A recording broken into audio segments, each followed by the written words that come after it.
বলো রাম নারায়ণ রাম নারায়ণ রাম নারায়ণ কৃষ্ণ ধাম ধাম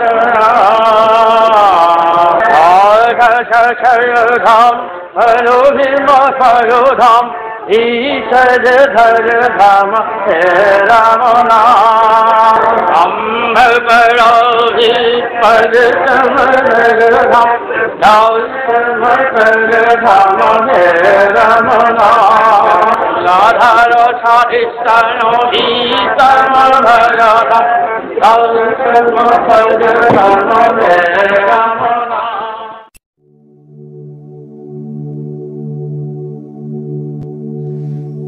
রামনারায়ণ রাম প্রকৃতি সাম্যবাদের শিক্ষক জন্মসিদ্ধ মহান ঠাকুর বালক ব্রহ্মচারী মহারাজের কাছে প্রশ্ন করা হচ্ছে, ঠাকুর সাম্যবাদ সম্বন্ধে আপনার অভিমত কি?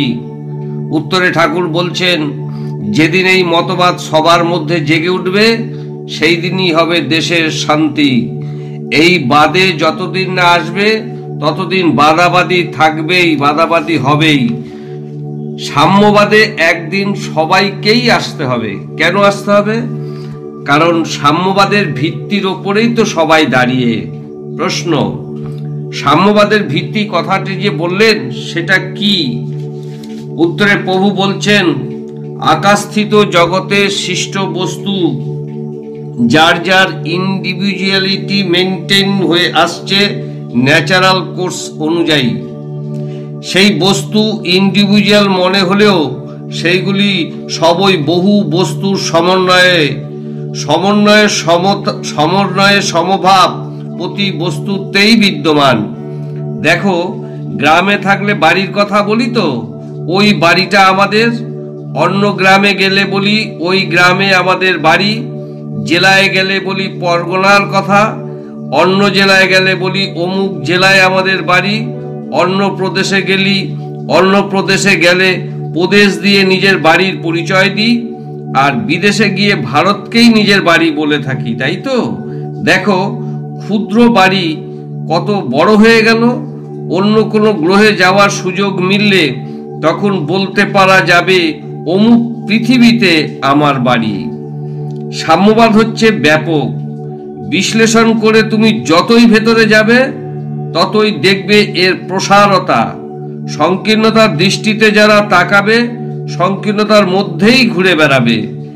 এ সৌরজগতে সমস্ত অণু পরমাণুগুলির গতি একটা সমতা সুরেই চলছে। সমতা ও প্রসারতার ভিত্তির ওপরে এই নীতিবাদ দাঁড়িয়ে আছে। এটা সবার ভেতরেই আছে। দৃষ্টিভঙ্গির তারতম্যে শুধুমাত্র এর বিকৃতি হয়ে যাচ্ছে, আর জানবে তারই জন্যই এত অশান্তি। প্রশ্ন, তবে নিজেদের মধ্যে এত বিবাদ কেন? উত্তরে ঠাকুর বলছেন, প্রকৃতির নিয়মই হচ্ছে যতক্ষণ পর্যন্ত সমে বা লয়ে না আসবে ততক্ষণ পর্যন্ত এ থাকবেই।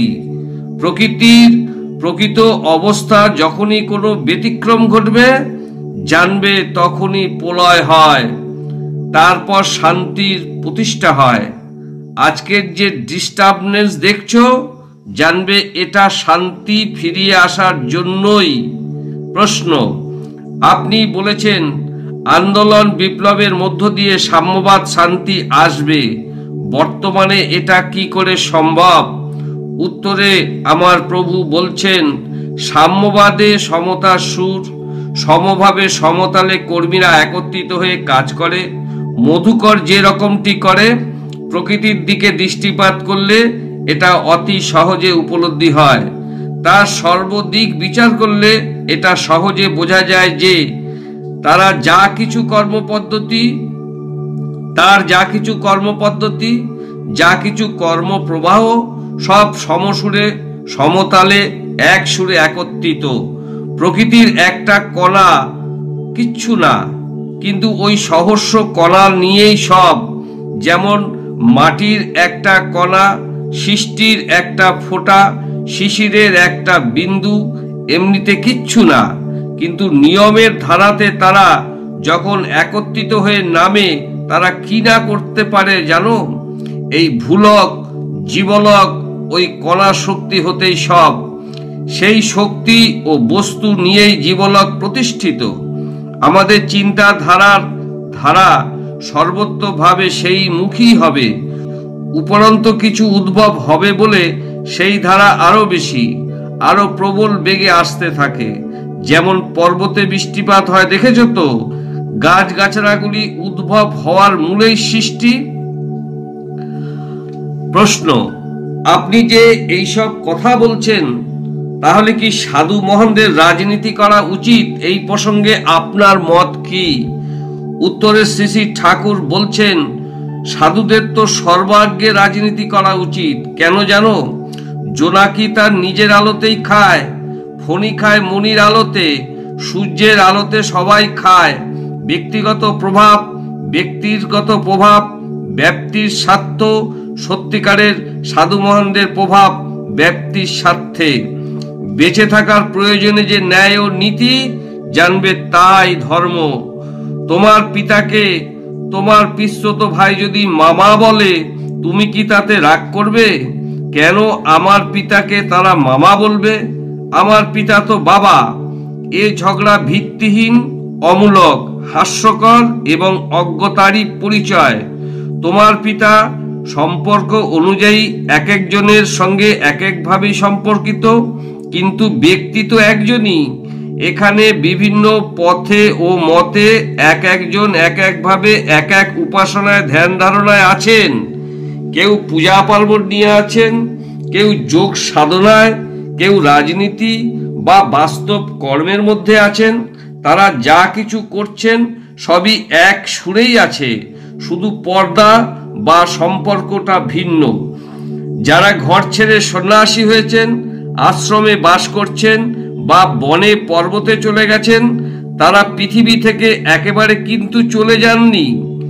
পৃথিবীতে তো আছেনই, শুধু তারা স্থান অদল বদল করছেন। এই যা এ ঘর আর ওই ঘর করছেন, অর্থাৎ পোশাক পরিবর্তনের মতন। তাদের স্বাস্থ্য অনুযায়ী এখানে তো বলা চলে আধ্যাত্মিকতা তবে কোথায়? গেরুয়া পড়ল, মস্তক মুন্ডন করলাম, তিলক কাটলাম, কণ্ঠি গ্রহণ করলাম, বস্তু ছেড়ে কপিন ধরলাম, শুধু গ্রিন রুম থেকে সেজে বের হলাম মাত্র। আরে বাবা, আসলটুকু কোথায়? আগের মতো তো খাওয়া দাওয়া, পোশাক পরিচ্ছদ, দান ধ্যান, চিন্তা ভাবনা ইত্যাদি হিসাব নিকাশ সবকিছুই রইল।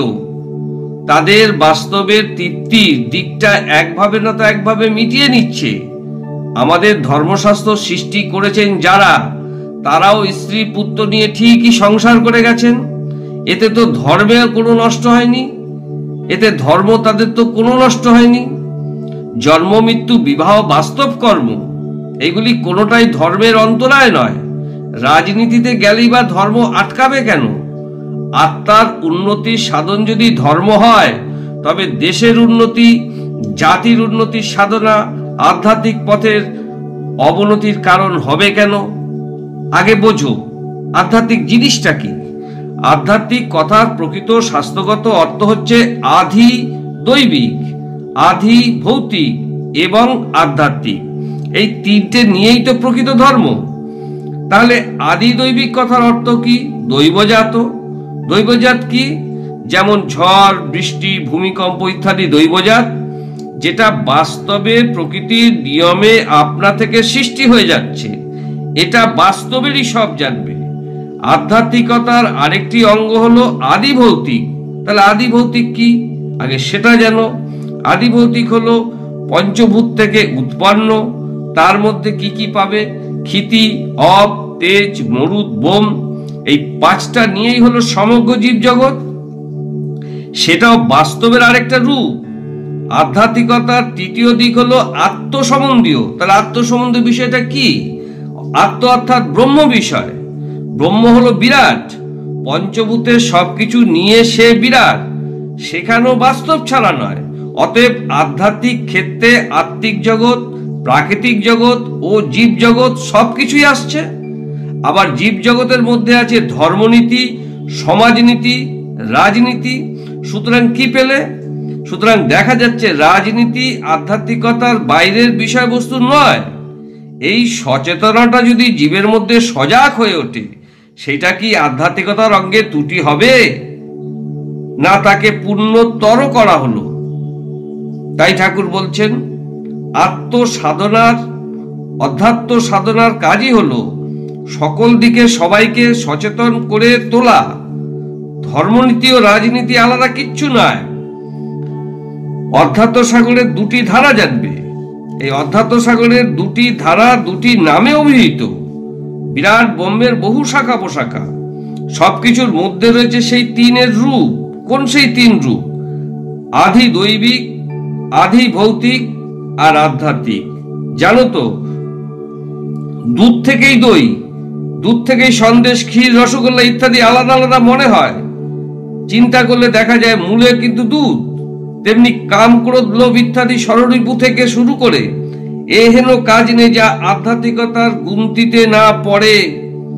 উদাহরণস্বরূপ প্রভু বলছেন 1 লক্ষ টাকা বিভিন্ন রকমারি পয়সার সমষ্টিতে পূর্ণ করেই 1 লক্ষ টাকা হয়েছে। তার মধ্যে থেকে একটা নয়া পয়সা বাদ দিয়ে দেখো তো। যেই বাদ দেবে 1 নয়া পয়সা, বাদ দিলে লক্ষের গুনতিতে ভুল হয়ে যাবে। আধ্যাত্মিক কথার অর্থ হলো ঠিক সেই রকম। এখানকার কোনো বিষয় বস্তুকেই বাদ দেওয়া চলবে না। কাম, কাঞ্চন, ক্রোধ, অর্থনীতি, সমাজনীতি, রাজনীতি কোনো একটিতে নীতিতে বাদ যদি তুমি দাও, কি বলছেন প্রভু? কাম, কাঞ্চন, ক্রোধ, অর্থনীতি, সমাজনীতি, রাজনীতি কোনো একটি নীতিকে বাদ দিলেই আধ্যাত্মিকের অঙ্গহানি হয়ে যাবে। বাইরের মূল্য যার কাছে কিচ্ছু নেই, তাকেও বাদ দিলে আধ্যাত্মিকতার লক্ষ্যের গুনতিতেই ভুল হয়ে যাবে। আর আধ্যাত্মিক জগতের সবকিছু নিয়েই, আধ্যাত্মিক জগৎটা এই সবকিছু নিয়েই। তাই আমি দেশের বা দশের কাজে নিজেকে উৎসর্গ করতে দ্বিধাবোধ করি না। এটা যে ধর্মের একটা অঙ্গ, সেটা বিশেষ রূপে উপলব্ধি করছি বলেই আমার লক্ষ লক্ষ অনুগামীদের এই পথে আনতে আমার কোনো অসুবিধা হয়নি।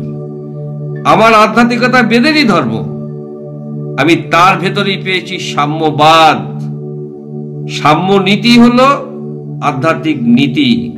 সমতার সুর নিয়ে এখানে যে যে নীতিকেই যাবে, সমতার সুর নিয়ে এখানে যে যে নীতিতেই যাবে, সেটাই হবে আধ্যাত্মিক নীতি, আর তাতেই তার কাজ হয়ে যাবে। তাহলে ধর্ম বলতে আমরা কি বুঝবো? আমরা তো এতদিন ধর্ম বলতে বুঝেছি অন্যরকম। এই প্রশ্নের উত্তরে প্রভু বলছেন, ন্যায় অন্যায়, ভালো মন্দ বিচারে আমাদের কমন সেন্স থেকে যে সেন্স আমরা পাই, জানবে সেটাই ট্রুথ, যেটা প্রকৃতিগত। ট্রুথ সেটাকে খুঁজে বার করে। আমাদের ইন্দ্রিয় গ্রাহ্য জ্ঞানের ওপরই সবকিছুর ভিত্তি। শাস্ত্রের আবৃত্তি সেখান থেকেই, সব দর্শন বিজ্ঞানও তাই। সুতরাং রাজনীতি বা অন্য যে কোনো নীতি এর মধ্যেই এসে পড়ে। এটা দোষের কিছু না। রাম নারায়ণ রাম, গুরু কৃপা হি কেবলম। রাম নারায়ণ।